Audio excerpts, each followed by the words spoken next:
Police শিক্ষার্থী সংঘর্ষে রণক্ষেত্রে পরিণত হয়েছে খুলনা মহানগরী।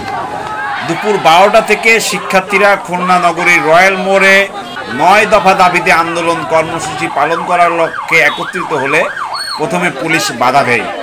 শিক্ষার্থীরা রয়্যাল মোড় এলাকায় অবস্থান নিলে পুলিশ তাদের চারদিক থেকে ঘিরে ফেলে। বাধাপ্রাপ্ত হয়ে এক পর্যায়ে শিক্ষার্থীদের সাথে ধাওয়া ধাওয়া শুরু হয়। এক পর্যায়ে আন্দোলনকারী শিক্ষার্থীদের মধ্যে বহিরাগত দুর্বৃত্তরা ঢুকে পুলিশকে লক্ষ্য করে ইট পাটকেল ছুড়লে পুলিশ বাধ্য হয়ে তাদের উপর টিয়ার সেল এবং সাউন্ড গ্রেনেড নিক্ষেপ করে। শিক্ষার্থীদের আন্দোলনের মুখে 7 রাস্তার মোড়ে থাকা পুলিশের 2টি গাড়ি পিছু হটলেও দুপুর 2:15টার দিকে পুলিশ ও শিক্ষার্থীদের সংঘর্ষ শুরু হয়। এ সময় রণক্ষেত্রে পরিণত হয় খুলনা নগরীর প্রধান সড়ক ও মোড়গুলো। পুলিশ সেখান থেকে কয়েকজনকে গ্রেপ্তার করে।